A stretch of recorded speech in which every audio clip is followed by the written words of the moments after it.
Welcome to this channel. तो यहाँ पे आज हम डिस्कस करने वाले इस लेक्चर सीरीज में जो light rays and light waves के क्वेश्चंस पूछे गए हैं जेईई मेन 2021 जो अगस्त सितंबर वाला अटेम्प्ट था, अगस्त सितंबर 2021। इसमें जितने भी सवाल लाइट वेव और लाइट रेज से रिलेटेड पूछे गए थे वो हम यहाँ पे डिस्कस करने वाले हैं। Cross section view of a prism is equilateral triangle ABC. ABC इसका क्रॉस सेक्शनल फेज है। क्रॉस सेक्शनल ऐसा दिखता है फेस, ठीक है। तो ये हमारा प्रिज्म हो गया, इक्विलैटरल है यानी कि तीनों एंगल जो है 60 60 60 है, 60 60 और ये 60। The minimum deviation is observed using the prism when angle of incidence is equal to prism angle and prism angle. तो जब प्रिज्म एंगल ए के बराबर हम एंगल ऑफ इंसिडेंस कर देते हैं तो हमें मिनिमम डेविएशन दिखाई देता है। तो इस प्रिज्म पर मिनिमम डेविएशन हम यदि दिखाना चाहें तो हम जानते हैं कि मिनिमम डेविएशन जब हम करवाते हैं तो लाइट यहां से जो निकलती है वो ऐसे चली जाती है और एंगल ऑफ इंसिडेंस जो है एंगल ऑफ इमरजेंस के बराबर हो जाता है और मिनिमम डेविएशन इस केस में होता है किसके बराबर, 2i माइनस a के बराबर। और हमें क्वेश्चन में दिया है कि i और e जो है वो a के बराबर है यानी कि 60 के बराबर है। तो यहां से आपको मिल जाएगा डेल्टा मिनिमम, जो मिनिमम डेविएशन है इसके बराबर 2 times 60 minus 60 which is 60 degree. तो हमारे पास डेल्टा मिनिमम मिल चुका है, हमें I पता है, E पता है, A पता है। हमें पता क्या नहीं है, हमें टाइम निकालना है भैया। टाइम निकालना है कि light to travel from point P, mid point of BC यानी कि ये वाला पॉइंट, टू A, यहां से यहां जाने में कितना टाइम लगेगा। यहां से यहां टाइम निकालने के लिए मुझे डिस्टेंस अपॉन स्पीड करना होगा। डिस्टेंस मुझे पता है, स्पीड मुझे इस मीडियम में नहीं पता है। तो इस मीडियम में स्पीड निकालने के लिए मुझे रिफ्रैक्टिव इंडेक्स पता होना चाहिए। तो रिफ्रैक्टिव इंडेक्स आप यहां से या तो निकाल सकते हैं, निकालना ही पड़ेगा और क्या ऑप्शन है। तो आप फॉर्मूला लगा दीजिए यहाँ पे, डेल्टा मिनिमम साइन डेल्टा नहीं mu is equal to sine of delta minimum plus a/2 divided by sine a/2, sine a/2। ये वाला फॉर्मूला आप यहाँ पे लगाइए। This is 60 plus 60 120/2 which is 60 और ये बन जाएगा आपके पास 30। तो साइन 60 बाय साइन 30 आपको ये लिखना है। So mu is equal to sine 60 which is √3/2 और डिवाइड बाय साइन 30 इज 1/2, 1/2 से 1/2, म्यू की वैल्यू आपके पास √3। तो स्पीड इन दैट प्रिज्म आपको मिल जाती है लाइट की 3 × 10⁸ डिवाइडेड बाय म्यू, तो आपको मिल जाएगा √3 × 10⁸ मीटर पर सेकंड। ये स्पीड मिल चुका है। ये डिस्टेंस पता लगा लीजिए, डिस्टेंस कितना है, कैसे पता चलेगा। ये एंगल आपके पास है 30, ये साइड जो है आपके पास कितनी दी हुई है 10 सेंटीमीटर के बराबर। तो 10 सेंटीमीटर का ये कॉस बन जाएगा 10 centimetre cos 30। So 10 centimetre 10/100 centimetre cos 30 which is √3/2 और यहाँ पे मल्टीप्लाई डिवाइड कर देंगे स्पीड से विच इज √3 × 10⁸। √3 से √3 चला गया, 2 से चला गया 5 बार। सो 5 × 10⁻−10 सेकेंड्स आपको यहाँ पे लगने वाले हैं। तो आंसर 5 × 10⁻−10, तो आंसर आ जाएगा आपके पास 5 के बराबर। ठीक बात। Hello my dear students, I am Neeraj Kumar Chaudhary और फिजिक्स टीचर। बच्चों एक बहुत ही इंपॉर्टेंट इंफॉर्मेशन देनी है। अनअकैडमी पे T20 टेस्ट सीरीज स्टार्ट हो रही है 7th अक्टूबर से, जो कि 7th अक्टूबर से लेके 29th अक्टूबर तक चलेगी। डेली टेस्ट होगा 6:30 से लेके 7 PM तक, ठीक है ना। और ये टेस्ट जो लोग अपना IIT JEE का एग्जाम 2022 में देना चाहते हैं यानी कि ड्रॉपर्स और 12th के बच्चे, 2023 में देंगे 11th के बच्चे, और जो 2024 में देंगे यानी कि 10th के स्टूडेंट, उनके लिए प्लान की गई है। ठीक है बच्चों, डेली टेस्ट होगा, डेली रिजल्ट आएगा उसी टाइम और डेली अवार्ड्स हैं इसमें। अगर रैंक 1 आती है आपकी तो आपको 5,000 रुपए का अमेजॉन का वाउचर, 2 to 6 को 3,000, 7 to 20 को 2,000, ठीक है ना। और बच्चों आप अगर विनर हो तो आपको 20% का स्कॉलरशिप भी मिलेगा अगर आपकी रैंक 1 से लेके 50 तक आती है, अगर आप कोई भी सब्सक्रिप्शन लेते हो तो, ठीक है ना। तो बच्चों बहुत ही अच्छा मौका है, जल्दी से जल्दी इसमें एनरोल कर लीजिए। और एनकेसी सर लाइव कोड डालना ना भूलें, ठीक है बच्चों। चलिए, बेस्ट ऑफ लक। अगला सवाल हमारे पास 31 अगस्त 21 में पूछा गया है। एक object is placed at the focus of concave lens having focal length है। तो यहाँ कॉनकेव लेंस है हमारे पास, मान लीजिए कुछ इस तरीके का है, और इस कॉनकेव लेंस का जो फोकस है वहां पे ऑब्जेक्ट को रखा गया है। ये रहा हमारा फोकस। फोकस और ये जो डिस्टेंस होने वाली है फोकल लेंथ के बराबर होगी। यहां पे रखा हुआ है ऑब्जेक्ट, ठीक है। तो पूछा गया है क्या कि magnification and distance of the image from the optical centre कितना होगा। ऑप्टिकल सेंटर से डिस्टेंस ऑफ इमेज कितना होगा और मैग्निफिकेशन कितना होगा, ये दो बातें आपसे पूछी गई।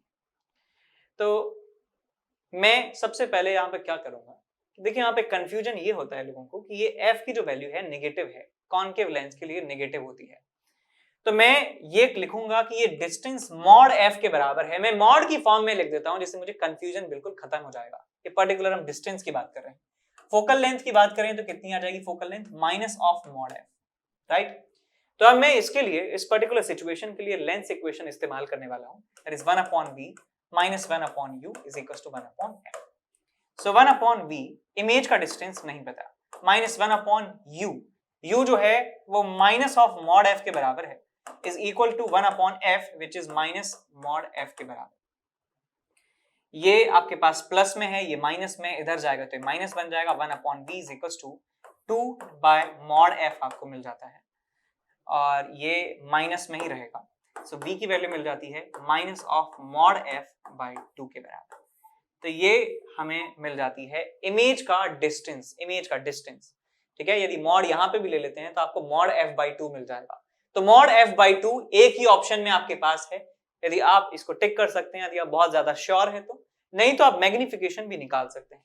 मैग्निफिकेशन लेंस के केस में होता है v बाई u, तो v हमारे पास है minus of mod f by 2 divided by u which is minus of mod f।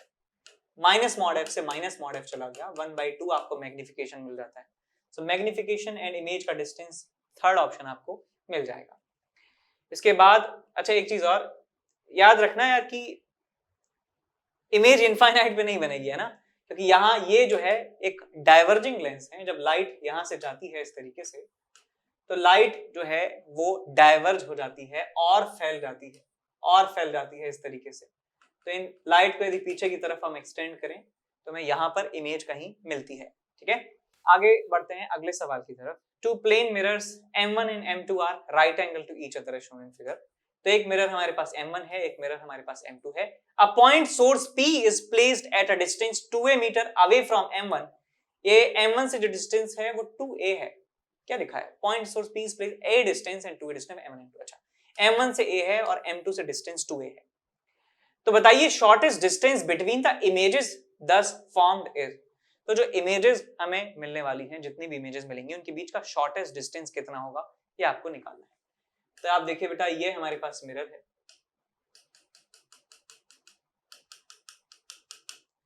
ये हमारे पास ऑब्जेक्ट रखा हुआ है। इस ऑब्जेक्ट का इमेज M1 में जो बनेगा वो बनेगा यहाँ पर, ठीक है। ये डिस्टेंस a है, तो यहाँ पे भी डिस्टेंस a डिस्टेंस दूर पर ही इमेज बनने वाली है। अब ये M1 में इमेज है, ऐसे ही M2 में इमेज जो है 2a डिस्टेंस पर ही बनने वाली है मिरर से। तो यहाँ से जो 2a डिस्टेंस पर आप एक और इमेज बना सकते हैं, ये रही इमेज दूसरी, I2 कह दीजिए, इसे I1 कह दीजिए। अब ये जो ऑब्जेक्ट है इसका इमेज इस मिरर में बनेगा, तो ये मैं इस मिरर को एक्सटेंड कर सकता हूँ और ये जो डिस्टेंस है 2a के बराबर, उतना ही डिस्टेंस पर एक इमेज हमें मिल रही हो 2a। ये 2a है, ये डिस्टेंस मिल रही होगी 2a है ये। अब इसका इमेज इस वाले मिरर में यदि हम बनाएंगे तो वो इसी पर कोइंसाइड हो जाता है। अब जितने भी इमेजेस बनेंगे इसका इमेज इसमें और उसके बाद बाकी सारी जो इमेजेस हैं वो कोइंसाइड करने वाली हैं इन तीनों पर ही। इसका मतलब ये फाइनल हमारे पास 3 इमेज बनने वाली हैं। तो shortest distance between the images कौन सा हो गया, तो मैं समझ गया कि यार ये बेसिकली एक रेक्टेंगल के 4 किनारे हो गए। इस रेक्टेंगल के 4 किनारे में ये वाली जो डिस्टेंस है सबसे ज्यादा है 4a, ये डिस्टेंस है हमारे पास 2a, और ये वाली जो डिस्टेंस है बीच में आने वाली है किसके बराबर, √10a के बराबर। एक सेकंड देख लो, ये 4a है, 4 चौक 16, और ये आपके पास 16 और 4 20, √20a के बराबर आपको ये मिलने वाली है। तो हमारा शॉर्टेस्ट डिस्टेंस का आंसर होगा 2a के बराबर। ये और ये इन दोनों के बीच का जो डिस्टेंस है 2a के बराबर है, लेकिन 2a ऑप्शन में है ही नहीं। उसके बाद सेकंड शॉर्टेस्ट डिस्टेंस बताइए, तो ये डिस्टेंस नहीं है, तो ये डिस्टेंस बता दो कितनी है। तो ये आपके पास है 2a, ये आपके पास है 4a, तो ये कितना आ जाएगा √2a। √2a जो है कितना होगा, 4 से ज्यादा होगा और 5 से कम होगा, सो 4.6a हमारा आंसर हो जाएगा। आंसर कायदे से 2A ही होना चाहिए था, बट ठीक है ऑप्शन में नहीं है, तो नेक्स्ट बेस्ट आंसर जो है वो 4.6A के बराबर होता है। सवाल है जो 1 अगस्त को पूछा गया था, एक ही शिफ्ट हुआ था इस दिन। A glass tumbler having inner depth of 17.5 centimetre. एक बर्तन है, ग्लास से बना हुआ है, डेप्थ उसका 17.5 सेंटीमीटर है, अंदर 17.5 सेंटीमीटर उसका डेप्थ है, is kept on a table. A student starts pouring water into it while looking at the surface of the water from the above. When he feels that tumbler is half filled, he stops pouring water up to what height the tumbler is actually filled. ये सवाल जो है अच्छा है, सवाल अच्छा है। देखिए सवाल को पहले मैं समझाऊंगा, बिकॉज बहुत सारे लोगों को सवाल ही समझ नहीं आता है, उसके बाद मैं आपको बताऊंगा कैसे इसे सॉल्व करना है। तो यहाँ पे क्या हो रहा है, क्लासिक केस ऑफ रिफ्रैक्शन है। ये हमारे पास एक टम्बलर है, टम्बलर मतलब एक ग्लास है, बॉटल टाइप कुछ मान सकते हैं, और यहाँ पे इसका जो डेप्थ है टोटल वो 17.5 सेंटीमीटर है।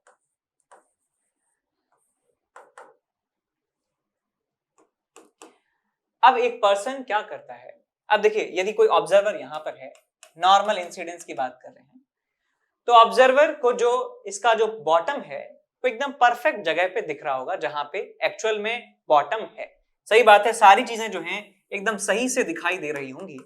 जो बॉटम यहाँ पर है वो बॉटम यहीं पर दिख रहा होगा, लेकिन जैसे ही हम पानी भरना इसमें स्टार्ट करते हैं, लेट्स से मैं इसमें पानी यहाँ पे भर देता हूँ, लेट्स से मैंने पानी यहां तक भर दिया, तो बॉटम से जो लाइट रेज निकल रही हैं, यहां से जो लाइट रे निकलेगी लाइक दिस, और हम जानते हैं कि वो रेयर मीडियम में जाके नॉर्मल से अवे बेंड हो जाती है, तो इस पेंदे का, इस बॉटम का जो इमेज है वो यहां पर बन रहा होगा। ये बॉटम बी है तो इसका इमेज बी डैश यहां पर बन रहा होगा।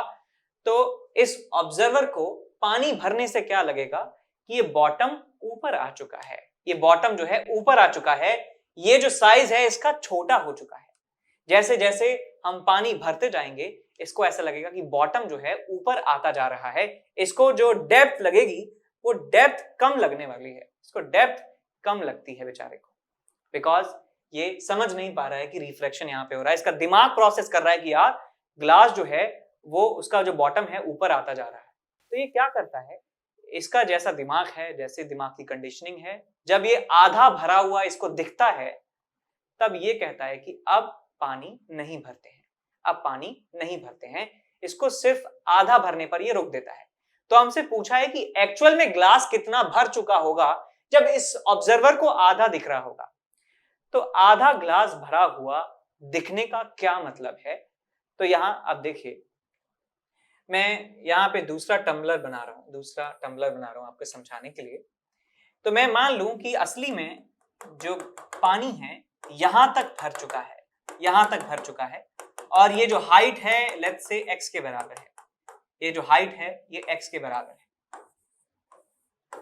और टोटल हाइट 17.5 है। तो ये जो रिमेनिंग एम्प्टी जो डिस्टेंस है वो कितना आ जाएगा, एम्प्टी जो डेप्थ है वो कितना आ जाएगा, 17.5 माइनस x के बराबर।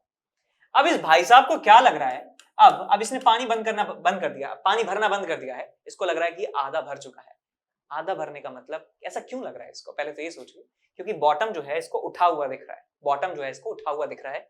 तो यहाँ जो बॉटम से जो लाइट रेज जा रही होगी, ये नॉर्मल मैंने बना दिया, बॉटम से जो लाइट रेज जा रही होंगी वो ऐसे बेंड हो जा रही होंगी, और ये ऐसा लग रहा होगा इसको कि ये यहाँ से लाइट रे आ रही है। तो ये इसका जो अपेरेंट डेप्थ है डी अपेरेंट, वो डी अपेरेंट की वैल्यू मैं लिख सकता हूँ, D apparent is equals to इसका एक्चुअल डेप्थ है which is x divided by mu, x divided by mu which is 4/3। तो इसको जो अपेरेंट डेप्थ है वो इसकी एक्चुअल डेप्थ से कम दिख रही होगी, इसको लगेगा कि ये जो पैंदा है यहाँ पे आ चुका है, पैंदा ये आ चुका है, ये जो बॉटम है ये है, और हमें सिर्फ आधा भरना है। तो ये कहेगा कि यार आधा भरने का मतलब कि जितने पैंदे में पानी है, जितना ग्लास में पानी है उतना ही खाली है। कोई ग्लास आधा कब भरा होगा, जब वो आधा खाली होगा, आधा खाली आधा भरा, इसका मतलब हाफ हाफ है दोनों। तो इसको बॉटम यहां पे दिख रहा है, तो इसके लिए आधे का मतलब क्या होगा कि जितना खाली है उतना ही भरा है, तो जितना ये डी अपेरेंट है उतना ही ये वाला डिस्टेंस भी डी अपेरेंट है। ये वाला जो डिस्टेंस है ये भी किसके बराबर होना चाहिए, 3x/4 के बराबर होना चाहिए, लेकिन ये हमें पता है कि 17.5 माइनस एक्स के बराबर है, तो आप इन दोनों डिस्टेंसेस को इक्वेट कर सकते हैं, तो आपको मिल जाएगा 3x/4 is equal to 17.5 minus X. X को इधर ले जाइए तो आपको मिल जाएगा 7x/4 इज इक्वल टू 17.5, तो x आपको मिल जाता है 17.5 इंटू 4 डिवाइडेड बाय 7। तो 175 इंटू 2 होता है 75, 150, 350 हो गया है ना, 350, 350 इंटू 2 कितना हो गया 700, तो आ जाएगा ऊपर 70, नीचे आ जाएगा आपके पास 7, आपको मिल जाएगा 10 सेंटीमीटर। तो 10 सेंटीमीटर भरने के बाद भी इसको लग रहा है कि यार आधा ही भरा है, ठीक है। तो ऐसा होता भी है जब हम एक कांच से बना हुआ ग्लास में पानी उड़ेल रहे होते हैं और ऊपर से देख रहे होते हैं, तो ऐसा लगता है कि वो काफी जो है हमने सिर्फ आधा ही भरा है, हमने कम भरा है, और लेकिन एक्चुअल में वो ज्यादा भर चुका होता है, ठीक है। तो आंसर हमारा 10 सेंटीमीटर आ जाएगा। सवाल अच्छा था, समझने में थोड़ा सा टाइम लग सकता है कुछ लोगों को, आंसर आ जाएगा बी ऑप्शन, ठीक है। सवाल हमारे पास है 26 अगस्त इवनिंग शिफ्ट में पूछा गया था। An object is placed at a distance of 12 cm from convex lens. ये convex lens से 12 सेंटीमीटर दूर है एक object. Convex mirror of focal length 15 centimetre, इसका फोकल लेंथ है 15 centimetre is placed on the other side of the lens at 8 cm as shown in figure. Image of object coincide with the object. इसका जो image है बेटा, ये जो object है इसका इमेज यहीं पर बन जाता है इस पर्टिकुलर कॉम्बिनेशन के through. When the convex mirror is removed, यदि मिरर को रिमूव कर दें, a real and inverted image is formed at a position. तो यहाँ लिखा भी हुआ है डायग्राम में कि जब मिरर को हटा देते हैं तो यहाँ पर इमेज बन रहा है।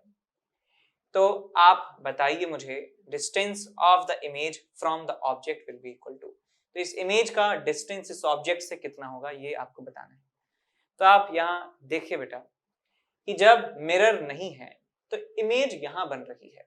रे डायग्राम आप एक बार देखिए जिससे आपको फील आएगा। ये हमारे पास लेंस है जिसका फोकल लेंथ मुझे नहीं पता है। मिरर जब नहीं होता है तो इमेज बनती है यहाँ, यानी कि यहाँ पे यदि ऑब्जेक्ट है, यहाँ से लाइट रे जा रही होगी और यहाँ पे आके वो रिफ्रैक्ट होके मिल रही होगी लाइक दिस। इस तरीके से इमेज बन रही होगी। अब यदि यहां पर हम मिरर रख देते हैं, यहां से 8 सेंटीमीटर दूर पे मिरर रख देते हैं, तो इमेज वापस यहां पर बन जाती है। वो कैसे पॉसिबल है? वो पॉसिबल तब है, देखिए मैं आपको ये बताता हूं कैसे हो सकता है।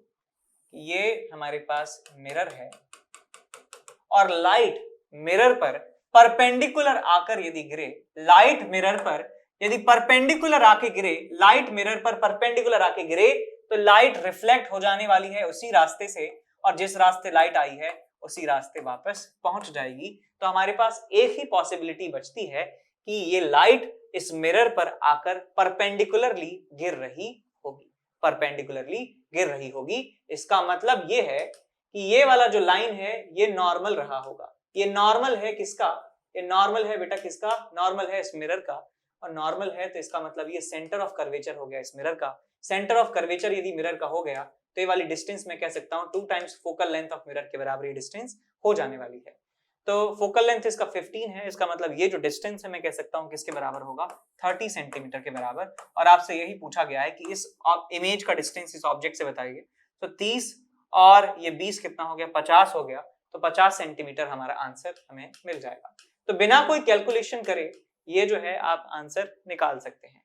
एक बात याद रखना, ये ऑब्जेक्ट और इमेज एक ही पॉइंट पर मिलते हैं, ये वाला कॉन्सेप्ट बहुत ज्यादा इंपॉर्टेंट है। ये ना सिर्फ जेई मेन में पूछा जा रहा है बल्कि जेई एडवांस में भी ऐसे सवाल आए हुए हैं, ठीक है। तो ये वाला कॉन्सेप्ट आप अच्छे तरीके से समझ लीजिए कि कैसे इन क्वेश्चंस को सॉल्व किया जाता है, और प्रैक्टिस कीजिए क्वेश्चंस की। एचसीवी में सवाल दिए हुए हैं ऐसे, एचसीवी के सॉल्यूशंस इंपॉर्टेंट क्वेश्चंस के हमारे चैनल पे पड़े हैं, उनको जाके देखिए कि कैसे उन क्वेश्चंस को सॉल्व किया जाता है, ठीक है।